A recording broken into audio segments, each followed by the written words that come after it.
Good morning.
Hey.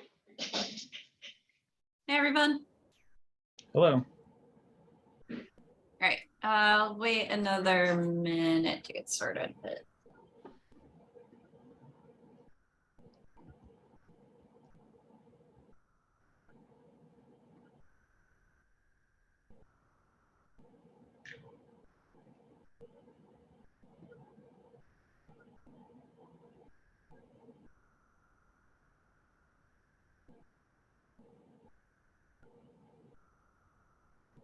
Actually, I guess while we're getting started, I'm seeing a lot of folks that I are possibly new here. So hey, everybody.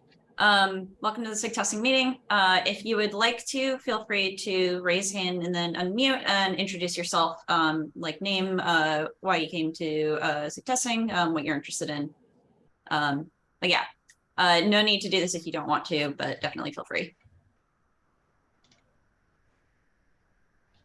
So yeah, hello everyone. I'm Nivedita, CI signal lead for 1.26, and here we are for the test infra flake detection knowledge sharing session. So yeah, that's it. Welcome. Hello, everyone. Real quick from me as well. I'm mainly interested in fostering Kubernetes and spoke with a few folks from KubeCon, and I'm here to talk more about it and discuss discuss what's going on and hear if anyone has any feedback or any questions. Awesome. Welcome. And go ahead, Leo. Hello, can you hear me? Hopefully. Yes, awesome. I have a new mic. First time testing it out, so just asking. I'm also here for CS Signal. So Antonio basically raised the hand to give a short overview of a test grid. So this should happen in this meeting. So that's why I'm here. Excited to listen in. Awesome. Welcome. Sean?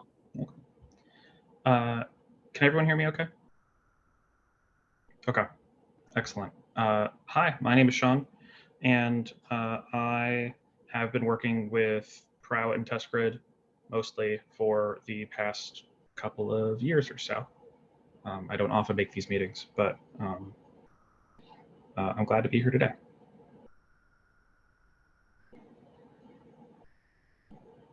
Yeah, welcome. Sorry, I felt slightly awkward because you're on my team, but Hello. cool. All right. If anybody else also wants to go, feel free. Otherwise, I'm not seeing. Oh, Tony, go for it. Thanks. Hi, everyone. So my name is Tony, and I'm currently contributing in Kubebuilder and the downstream application, the Operator SDK. And I've been interested in test infra by the time I take part in the KubeCon and have some sessions learning about the test grid and the test infra. And I guess that name's the PROW. So I'm interested in how we're going over here and see if any opportunities that I can get into contributions. And yeah, it's very cool to see around here. Awesome. Yeah, I guess really quick shout out for that. I think we will have a lot to go over today that is probably going to be relevant for folks, but also definitely encourage people on the Slack to just like asynchronously plug anything that you are interested in looking into, just so we make sure that it gets like addressed in a more permanent way. Patrick, we'll take a look at that. I think that agenda shuffle is okay.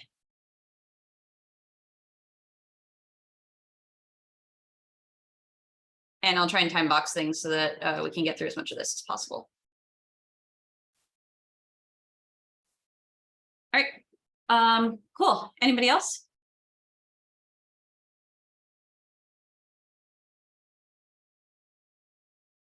Okay. That I think let's go ahead and dive in.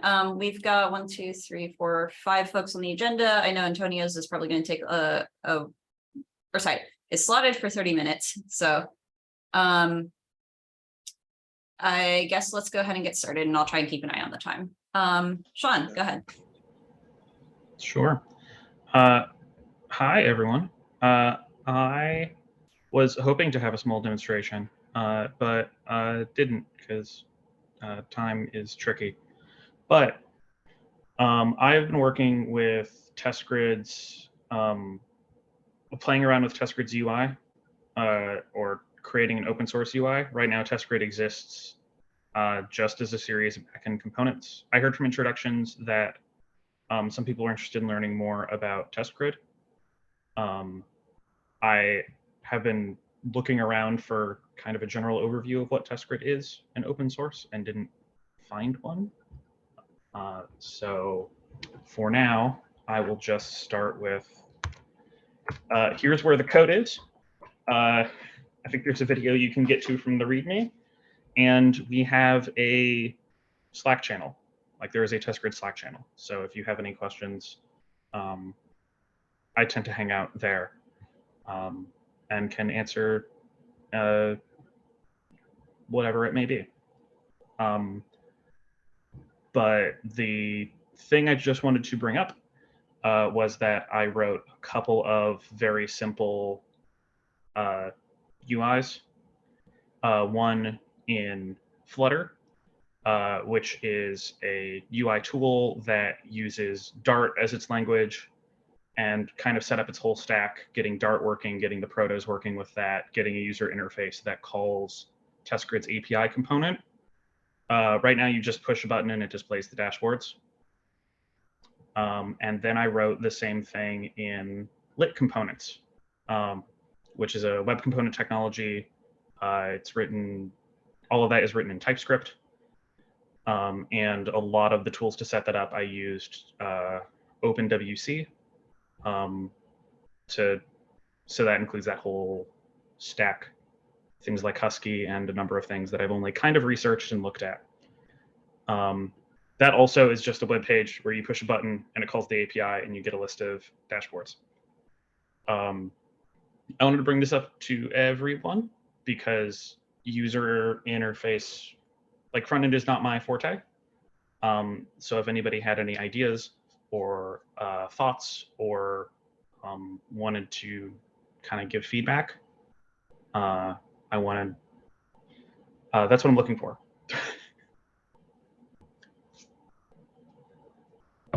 And in the meeting notes, you can see my fork, and there's a branch for Flutter and a branch for lit. And you can clone those and hit build and run the API yourself, I think.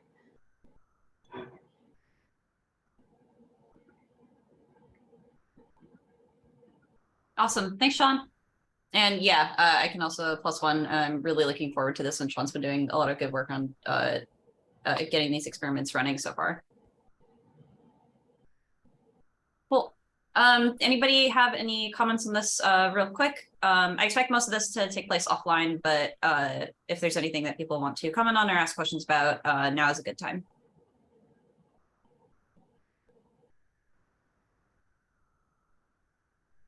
All right. I think with that, Linus, you've got the floor for the Prowl Web API. Hello, can you hear me?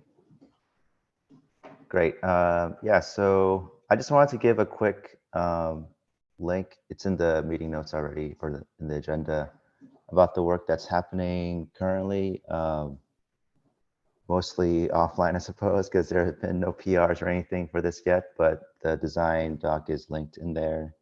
I just added another small section today. You can see at the very bottom of the doc for any new updates. I've been trying to track them, at least the recent updates to this doc.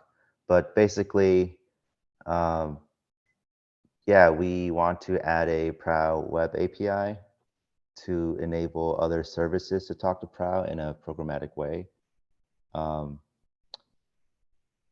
So there's been a lot of thought that has gone into this, and I think most of or pretty much all of the questions, at least the big questions, have been answered in the doc. If there's anything else I missed, please leave a comment there.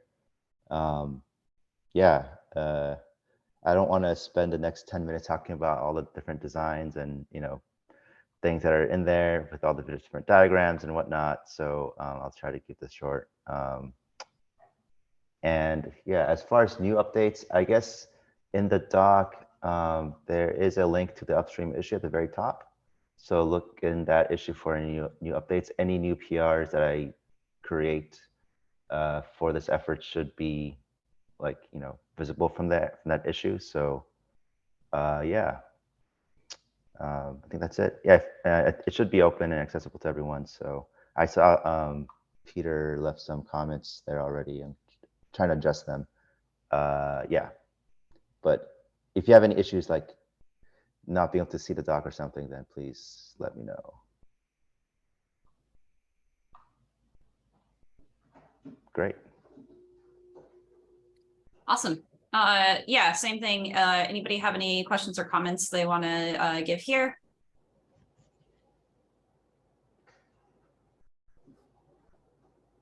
I'll just mention that I hope to review this a little more thoroughly in the next day or two. Cool. Thanks. Yeah, same here. I just gave it a pass, and I don't want to be in any kind of gatekeeping position or anything. I'm just interested in what's happening. So if some of my comments seems dismissive or anything, it's not the intent. It's my curiosity. No worries. Thank you for your comments too, by the way. Yeah, and thanks folks for giving this a review. Also, thanks Linus for all the work done on this. Yep. Part of my job. All right, thanks. I will mute myself. Cool. Yeah. Anything else from folks? Or if not, I think Patrick, you've got the next item. Yeah, thanks for that. I do have a kid that I need to get to bed, so I'll make it quick. And I can't attend Antonio's talk, unfortunately. So I have two PRs that I want to highlight because they were kind of, or at least one of them was meant to go in before test freeze. And that's the bigger one of the two. That's the one about context handling in the end-to-end framework. It's based on the observation that we had lots of context to-do calls that didn't properly do anything. And we have a new feature in Ginkgo that allows us to have per test or per node, what's as it's called in Ginkgo, timeouts and interrupts. The user visible benefit is that if you run a test suite manually and you press Control-C, it properly aborts whatever it's currently running, then does the normal cleanup steps that belong to a test and properly shuts down the entire test suite. That's a thing that has been missing from Ginkgo for a long time. And this PR does not much besides replacing all of these contexts to do with a proper context that needs to be passed in and telling Ginkgo to create those contexts for us. But because it really touches core functions in the EDUA framework, it bubbles up all the way to various test cases, and it's a huge PR with 400 files modified. And it's not all automatic. So I really had to go in and look at individual files to see what it's doing with timeouts, for example. Polling also needs to abort soon. And there are various ways how current code does polling, from a simple for loop to the wait poll support functions that we have. And all of those need slight updates, and all of that is in that PR. I showed that to Antonio and Aaron before code freeze, and we kind of decided at that time that it would not be a good idea to put that in while everyone else is busy trying to get their features finalized. So we waited for code freeze, and I rebased again because there were indeed quite a few code conflicts that were not hard to resolve, but still a few. And I had kind of had hope that we can now put it in before test freeze. The advantage of doing it now would be that when people start to develop features seriously for 127, all of these changes will be in place. So when the branch opens again for 127, we will not have a large number of conflicting PRs that all try to go in at the same time, but rather prepare for future development now when it's relatively quiet. The risk is, of course, that we break something. That can't be ruled out. And that's where we are at the moment. It's currently in a mergeable state, but it's risky in a way. It actually needs a release again. I'm a little concerned about a 14,000 line PR this late in the release. How confident are we that this isn't going to break something and then be a massive revert? There were a few breakages where I did things wrong, like adding a context parameter to a context callback. That immediately broke the test suite. It didn't even start. Other things like using the context from the prepare call for a long-running background function is another mistake that showed up. That only appears when there is actually a test that exercises that code. But it does show up reliably. So if we merge it and some test starts failing, it will be fairly obvious what is the reason, because there will be a context timeout that you get in the test failure. And we could fix that on a case-by-case basis, but it would be something that needs to be done either by reverting or fixing the individual failure. My concern is that with the kubelet they added with the kubelet and another feature, the API server tracing, and you got hit for that. They added contest too, and it took 2 or 3 days and other people to notice that the contest was the problem. That's my concern. I mean, the error doesn't surface as clean as we thought. And you remember, Patrick, the test that you are using, and that's my concern here. And it happened with some kubelet contest too. They prompted all the contests, and that's why I'm scared that I don't know if they allow us to merge this and do this massive revert at this point. That's why I suggested to merge only the cosmetic changes. Yeah, but the cosmetic changes are not worth taking. They don't do much by themselves. I don't know. I'm saying this because we had 2 bad experiences in 1 week with contests, and I don't know if we So should you go don't for want this. to one. Well, it's only the tests, but that's still a problem, of course, if a release can't go out because of a failing test. I see that. Well, from my point of view, I really sympathize with the whole, like, we want to get this in without rebase hell and making sure we catch everyone. I think we can also do that if we do it at the very beginning of like post freeze. And from my point of view, the purpose of test freeze is to allow people to finish merging the tests for their features, not to make sweeping changes to the tests as SIG testing. Like that's Okay. closer to landing a feature. I think that we want this time window for people to make sure that the release is well tested. And we have snuck in other changes that are like, oh, we're just fixing the tests, we should keep going. But for a change this big, it makes me a little nervous that we're going to disrupt the release cycle. Okay, well, that's fair. I can live with that. I can certainly rebase again if something sneaks in before me when the branch opens. My biggest concern is indeed that then we will have more people using the current API and that they will be affected. But I guess they can just rebase. It's not too hard to figure out that a function change needs a context parameter and then figure out how to add that to your test. Well, it's fine. I just wanted to ask. I don't think that there is many people adding tests these days. Well, I mean, I think people will start working on their features for 127, and they might have something ready when the branch opens. But I don't know. Yeah. Okay. Let's not discuss. Let's not waste more time on this. I'm fine with postponing. And the other one is a Ginkgo update, which equally has a big risk. So I'm not even proposing that we take that.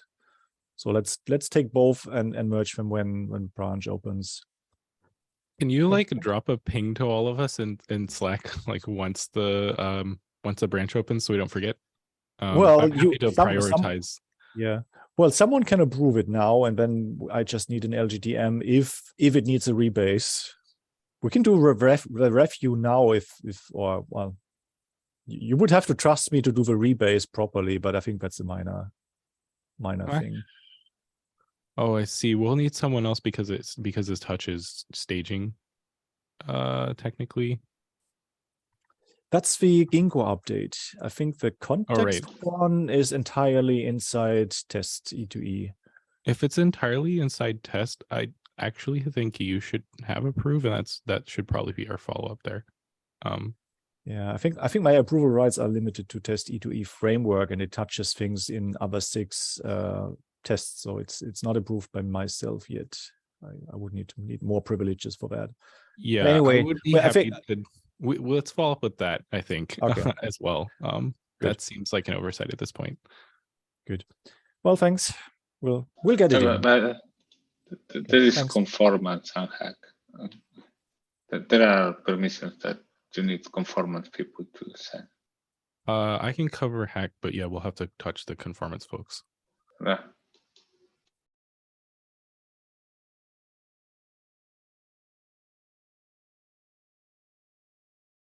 Did you want to talk at all about the timeline? No. Well, if you want to know about it, I can certainly. But it's about how Ginkgo formats the text that it puts into what used to be the standard error of a test case. That only had the real log messages, what we write to Ginkgo writer, and then we had special code to get the failure message in at the right place where it occurred, and the same for skipping. But there's more that goes on. Ginkgo itself emits events or encounters things like executing a certain node, certain code, certain callback. And with the timeline feature, as it's called in Ginkgo, we get all of that in chronological order into the text output for a test, which is a lot more informative than it used to be. And we could remove, I removed basically all our workarounds, but try to get something like it working. And it's I think a lot nicer. Yeah, I think that's the biggest advantage. You get more. When you look at the output, you know exactly what code was running at which point, where it failed, and we just don't have that at the moment. So I think it will be a big usability improvement for analyzing test failures. Well, these both sound like PRs that we definitely want. Thank you for working on them. Onzi also deserves a lot of credit for this. So he has done a lot of work on Ginkgo based on ideas that I just provided and our pain points, and did a lot of work on making Ginkgo v2 really suitable for Kubernetes.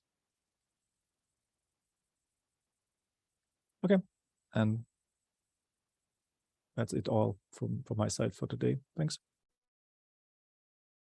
Awesome. Yeah, +1. Thank you for all the work on this, Patrick. This looks awesome. All right, we have 2 more items. I want to ask really quick, actually, for one more possible agenda shuffle. Adam, how long do you expect your item to take? If it's relatively short, I think we could actually tackle it now and then have Antonio just freely take up the rest of the meeting. Between 5 and 10 minutes, and possibly somewhere in the middle side of that. So 7-8 minutes, maximum, I would assume. Okay. Antonio, does that shuffle sound okay? If not, I'm happy to let you take the next. Yeah. I mean, I asked for 30 minutes to be on the safe side. I don't think that I'm going to take all the time. Okay. I just think the having the shorter thing go first will be a little bit freer for response. Okay, cool. I've moved it around. Adam, go ahead and take it. Thank you very much. So from a real high level, this is what I wish to achieve here is that I want to write a bunch of fuzzers for Kubernetes, and I want to merge them into I want the upstream repository, and I want to like that these fuzzers reports get checked by maintainers. That kind of am I breaking up for everyone? Little bit. Okay, I'll try and talk a little slower then. So yeah, I would like to real quick again. I would like to write fuzzers for Kubernetes. I would like to merge them upstream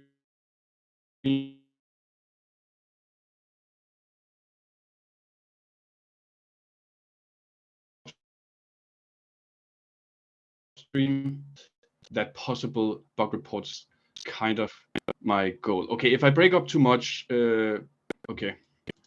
If I break up too much, feel free to just stop me to not waste everyone's time. Great, nice, thank you.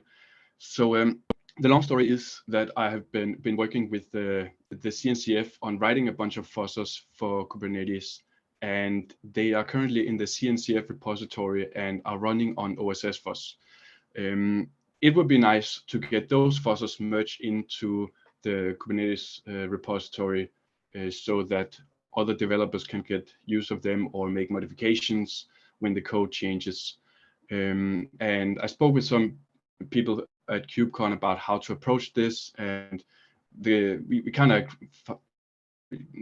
the consensus was that it would make sense to take a fuzzer at a time to kind of do small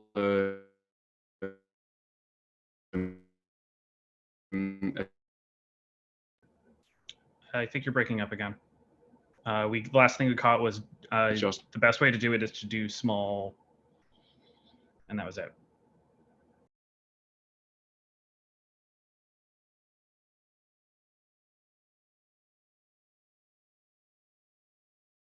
Uh-oh.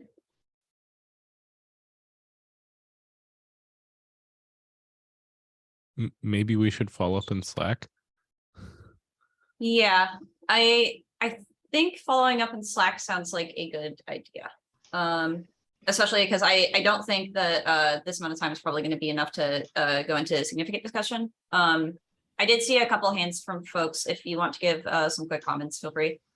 Yeah, I talked with him and I joined this. It seems that these tests are running in some CNCF as in infra. And the problem is that... but I think I covered it. As any feedback or comments, feel free to shoot. Okay. Adam, we lost you for about 1 minute. Adam? I think we should probably move this to an async medium that's more resilient to... Okay, I just wanted to give the context because I was checking on this and I was checking on the tests on that infra were failing or were... I really don't understand how that works. That's the other thing. And they are failing. And I don't think that we should merge tests that are not going to be green because it's very noisy. But this is from my ignorance on this fuzzing test infra. I don't know if the test is going to succeed or not. Oh, well. So I started a thread in the SIG testing Slack to discuss further I think let's like whatever comments anyone had or whatever, let's start a conversation there, or if not there, the mailing list somewhere that we can back and forth async and a little more resilient to connection issues. Yes, I'll be happy to do this over Slack, and feel free to add me to that channel in case it's private. It's the public SIG-testing channel in the Kubernetes Slack. I started something there. Nice. Okay. Thank you very much. Yeah, sorry. Thanks, you too. Antonio, your keyboard is audible.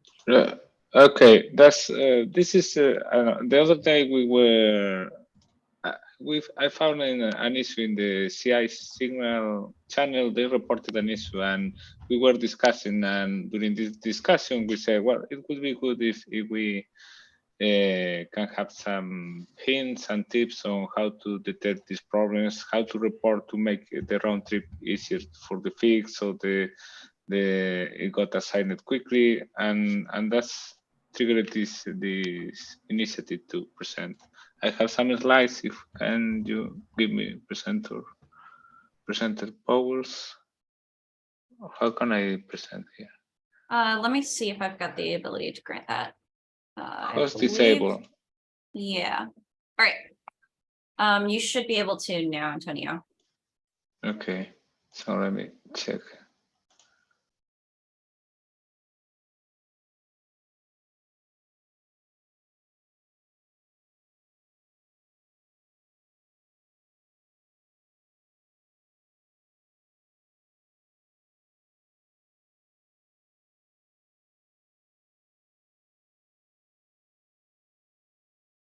Hi.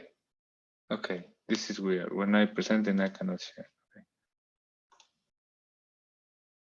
Okay, so that's what I call Kubernetes heartbeats, because in the project we can kind of divide. There is people in SIG release and in other SIGs that are more focused on the Kubernetes health, and there is other people that is more into the Kubernetes, how can I say, internals that's doing the development. And I feel that sometimes we have a gap in communication. So what people is developing don't realize that it's breaking the external Kubernetes, and the external Kubernetes notice that is not able to give feedback to the people that is developing to fix it.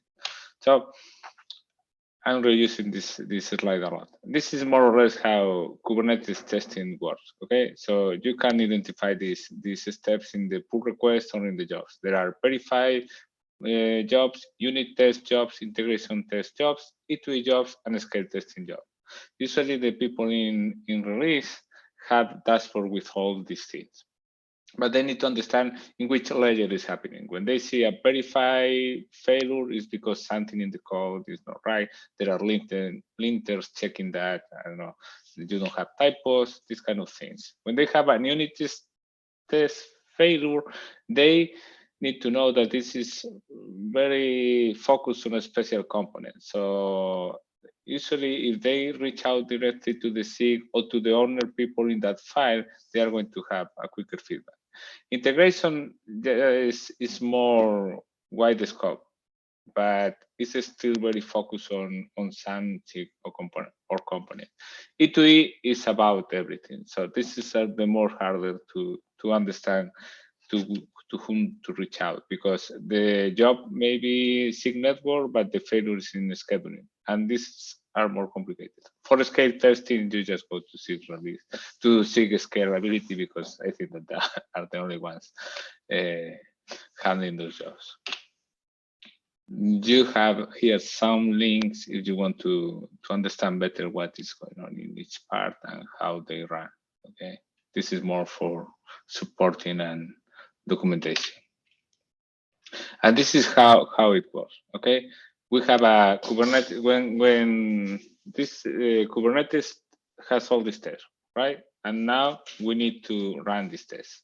When this test run, so when you submit a change, a pull request or something, you run in pre-submit. So pre-submit has only a subset of jobs. Some specific jobs in E2E, some specific all the integration, all the linters, and everything. But it's not testing everything. Okay, pre-submit has to run quickly, and it may happen that some code get merged and some tests start to fail after merge because it's not running in pre-submit.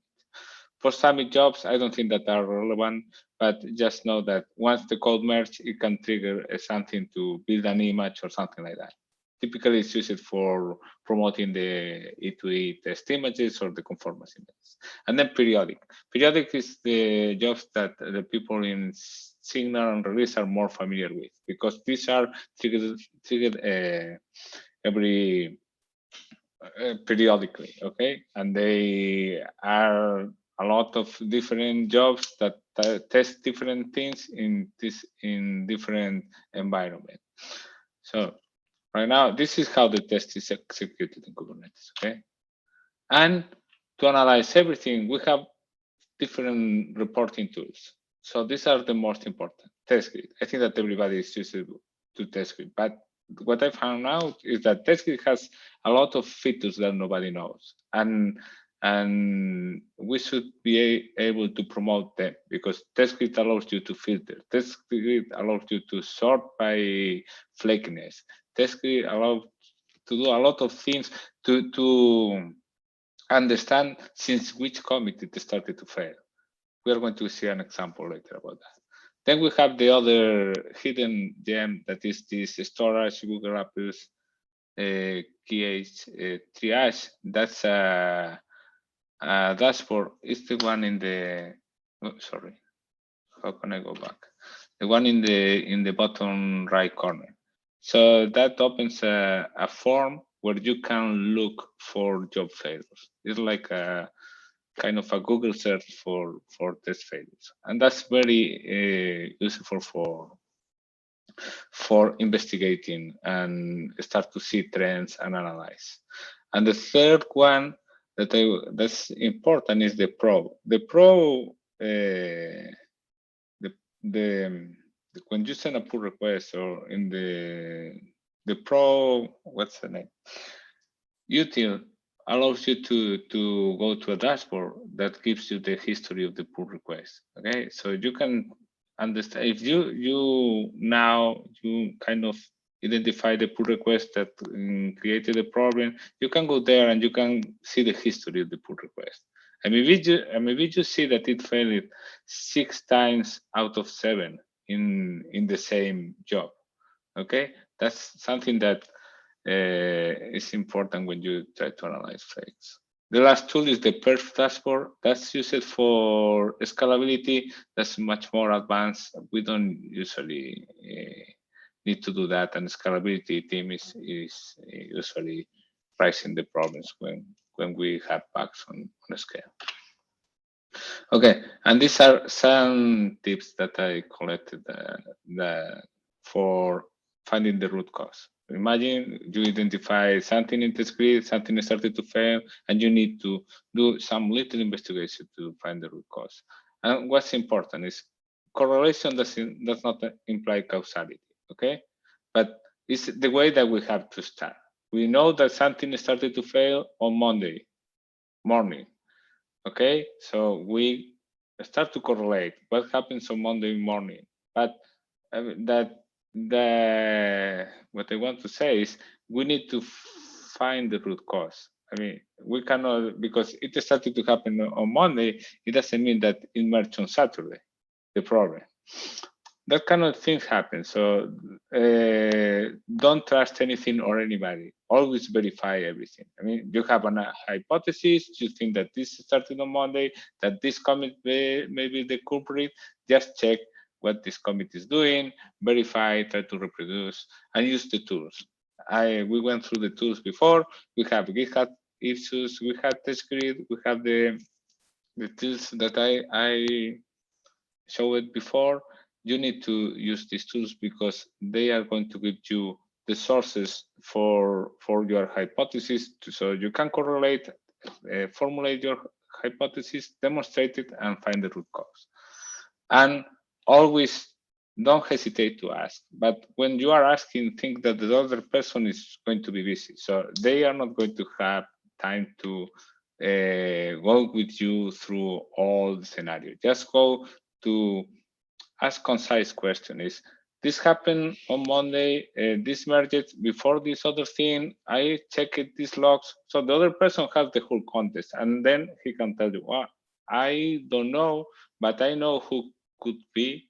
Then you have a lead. Or I was doing something that time. Let me check. And these are very good tips when you start to investigate, okay, to find the root cause. And then imagine you do all the investigation, you couldn't find anything. You ask it, and you don't need to sweat it. I mean, this is not. We don't need everybody to be able to solve everything. This is a community, and after spending some time, you say, I cannot advance, I'm blocked, just report the issue. And reporting is very important because reporting is asynchronous communication.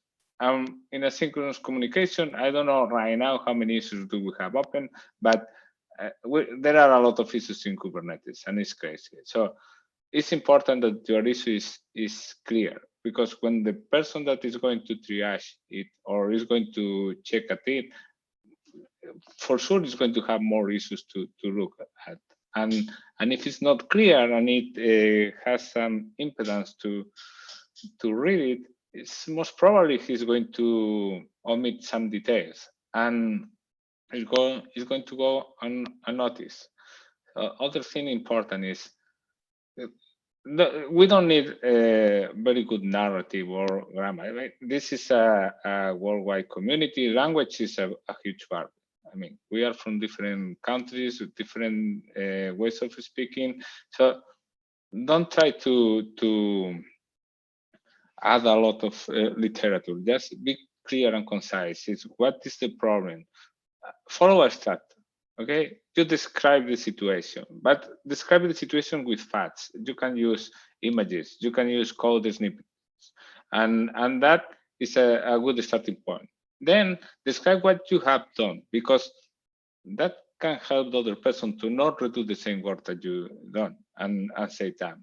And later, if you want, you can formulate hypotheses or suggestions, because maybe nobody's going to take on the issue, but maybe somebody can give you a hint and say, well, have you tried to do this? And then maybe you open the issue and you are the same person that are going to close it, because you have some guidance. And during that process, you are learning. It's kind of mentorship thing.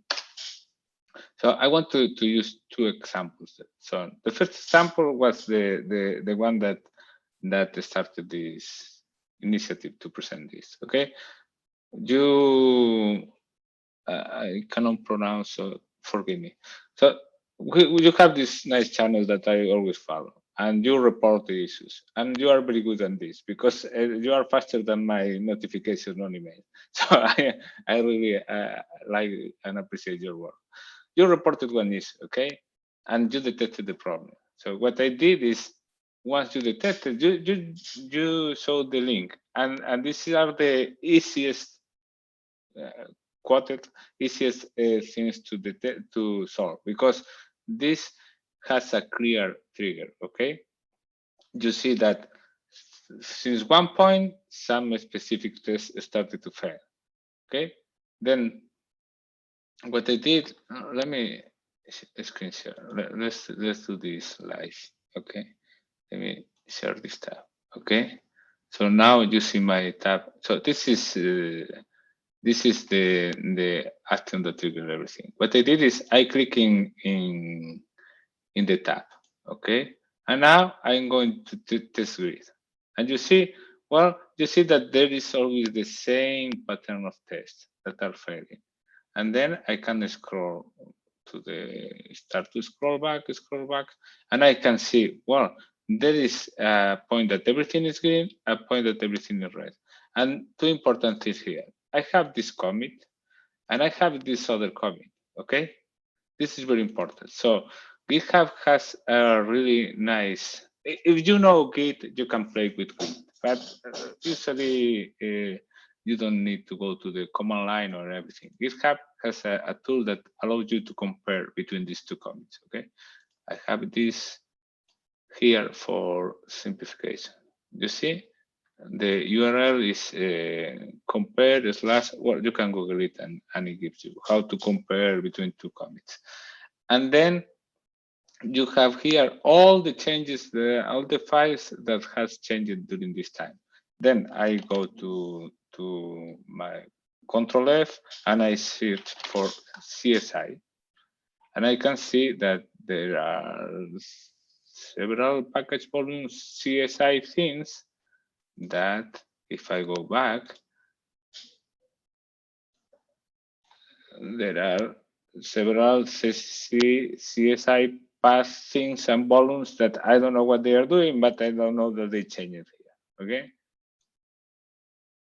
And then you can see more test, storage, CSI, whatever, okay? Then I can click in one of them. And I can, okay, I wanted to go to the change. Okay. I don't know how to do it from here.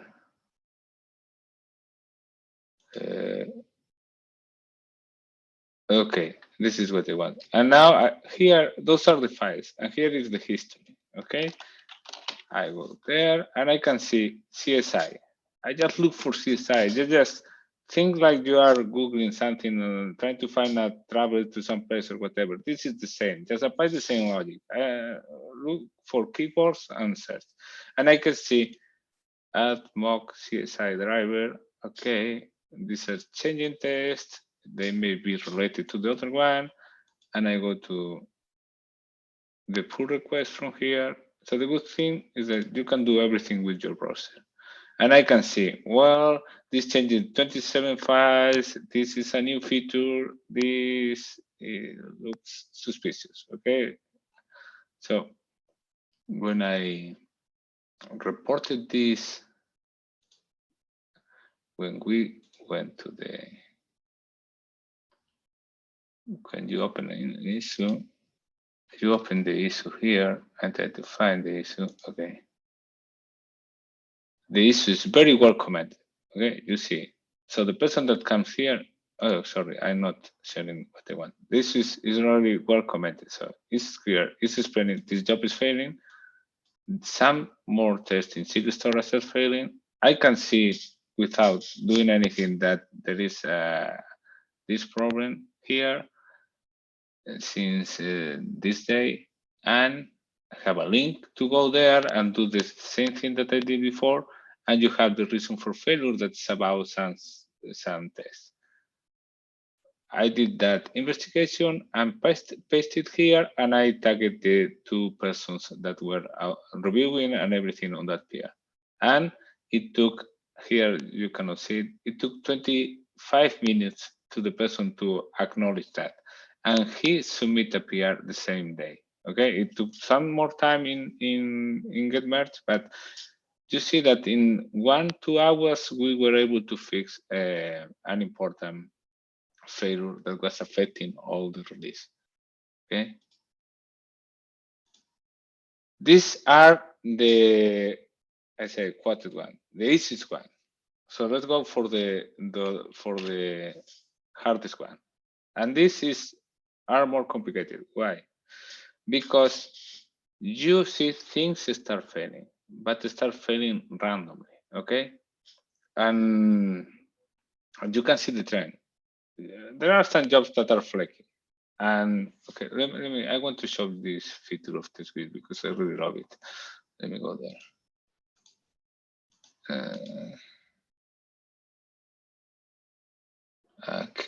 Okay, I cannot find the, okay. Well, I cannot find the link, sorry.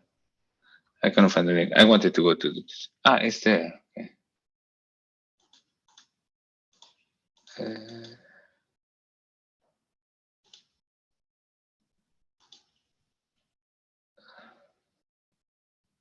Look, when you go to test grid, you have this option that says sort by flakiness.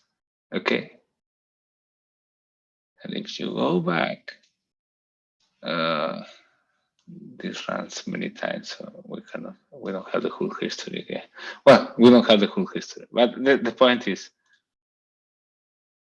we have a lot of awesome tools with a lot of awesome features that we should use more. When you go there, you can aggregate and you can see that there is a trend on flakiness, and it's not affecting the same test.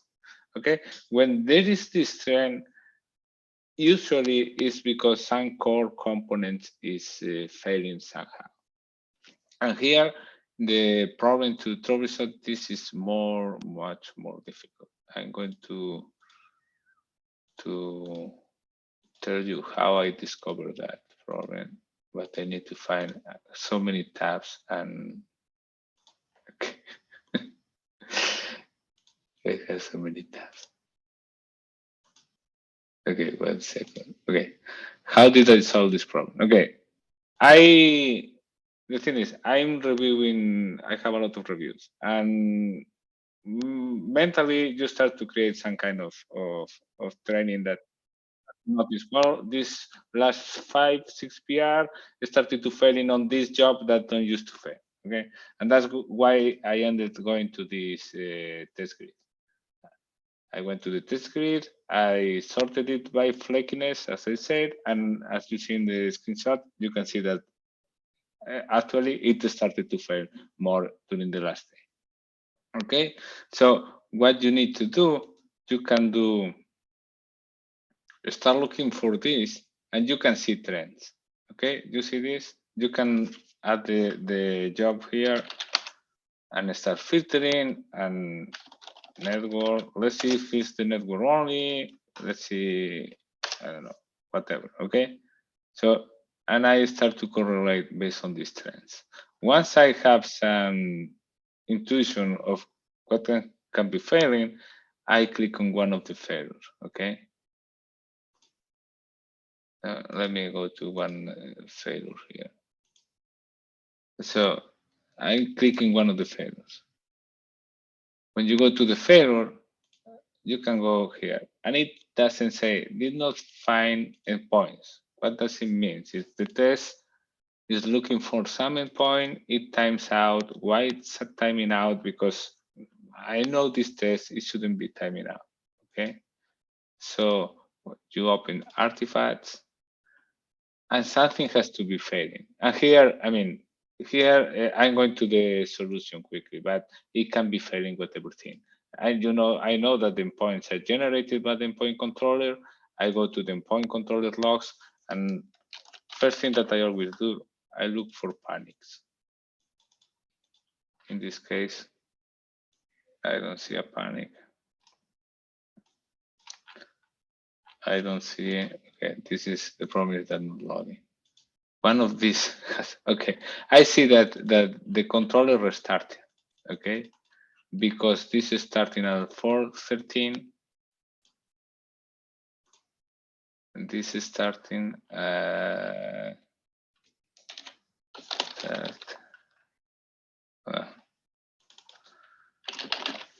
okay, I should be more prepared.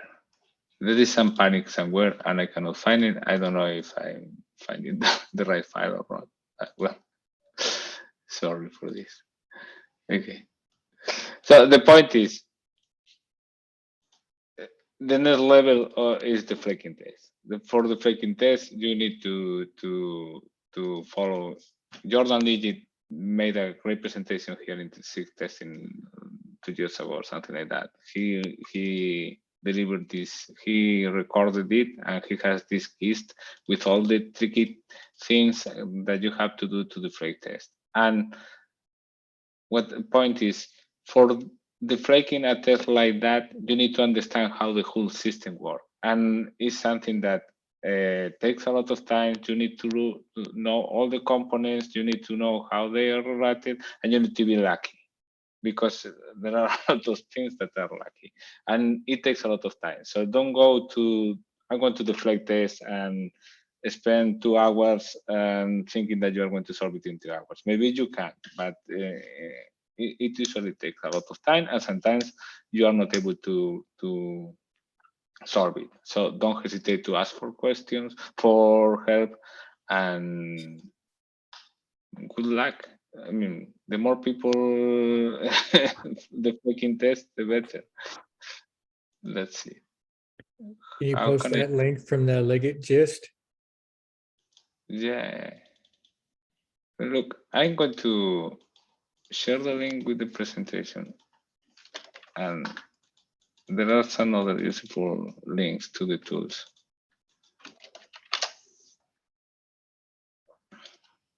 But what I want to say is we have a lot of tooling. Just my impression is that we're using only 25% of the tooling. And we have the developers here, Sin and I always forget. No, it's fine. My name isn't displayed, but yeah, Michelle and Sean, hi. We Michelle, live in I Tusker. remember the GitHub, and I don't want to call you by the GitHub. And we have these developers, we have these people, so just use it, give them feedback, and I don't know. I mean, you can see that we have a really good synergy, but there are things that we can improve. That's it. I don't have anything else, and 4 minutes for questions or just whatever. Yeah, thanks, Antonio. That was awesome. Yeah, does anybody have any follow-up questions or comments you want to give?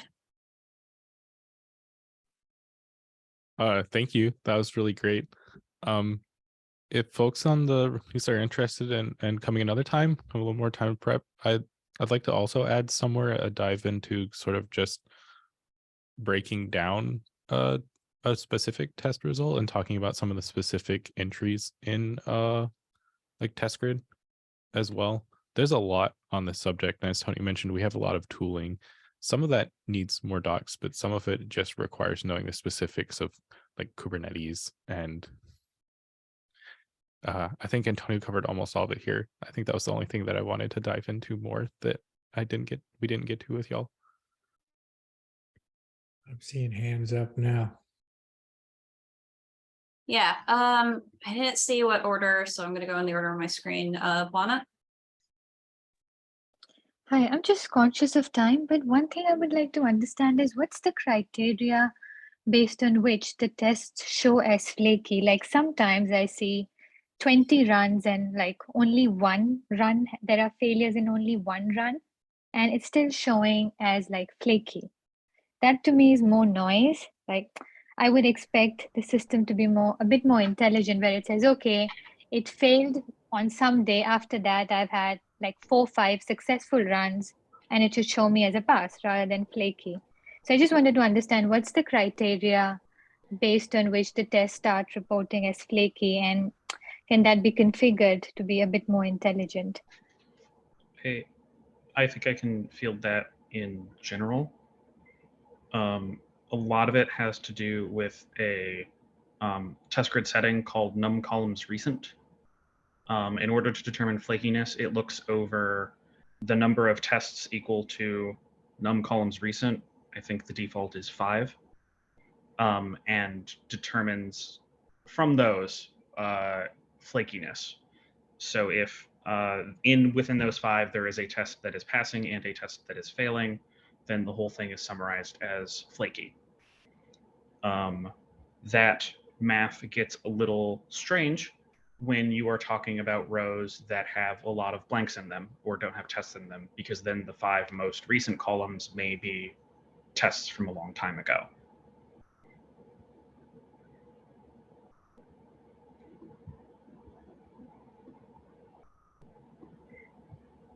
Okay, thank you. I'll add really quick that there's also been some recent updates here, because or where that like flaky for a entire tab, for instance, is a little bit confusing. So I think we can look forward to like a couple things to help that in future. Brian. Hey, I got a question on behalf of new people. I know that going to test grid, how do you find what you want in that thing? It's crazy. And once I find something that I want, I'm afraid to leave that page because I'll never find it again. So maybe a quick lesson, I don't know if today or some other day, of how do we start from that that beginning and get to where we need to be. Yeah, Michelle and Sean can tell you everything about how test grid works. I'm hoping at a future meeting to go into more about specifically how Kubernetes uses it and how our test results look. So maybe we could roll that up under that. Yeah, something like that would probably be very useful. I've been looking at test grid for some years now and am deeply cursed with knowledge. So it's tough to say exactly what information is useful to a new person and what is me just spouting madness about the way that test grid is.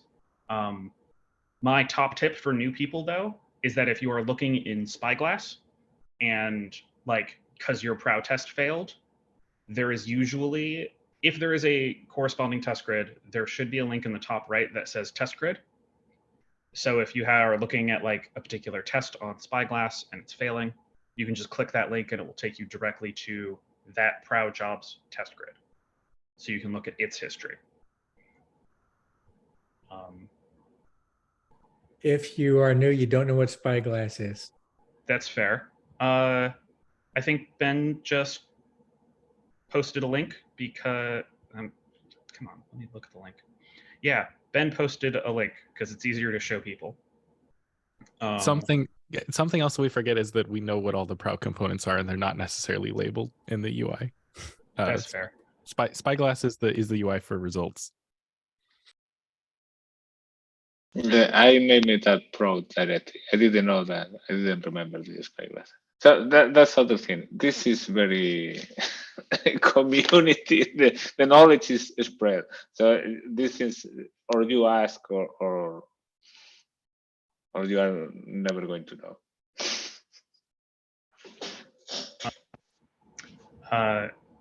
Oh, it paused my audio. Strange. This is it. This is Spyglass. This is what I'm talking about. This is the link. It's a good link. Takes you to test grid.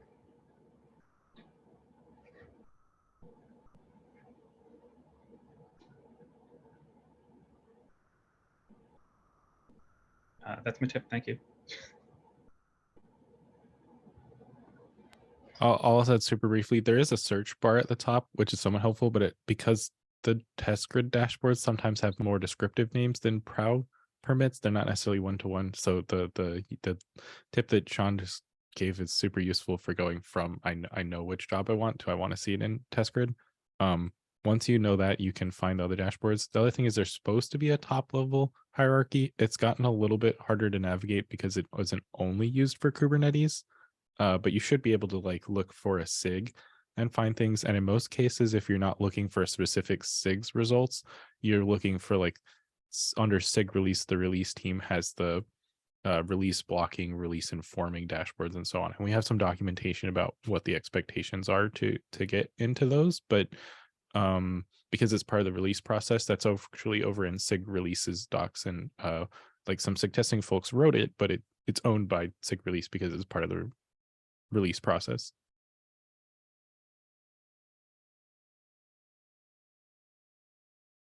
I'll drop a link to that. I think I saw a hand.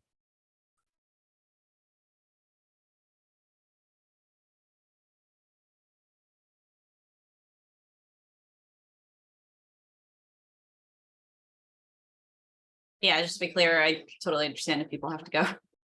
All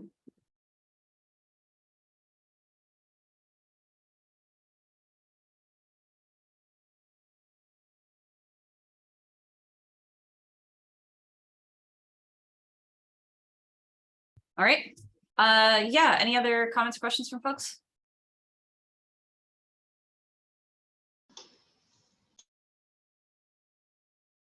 All right, I think with that, we can call it close. So thanks everybody for coming, and also thanks everybody for letting this run smoothly with such a packed agenda.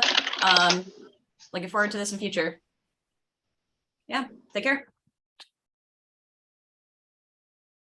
Thank you.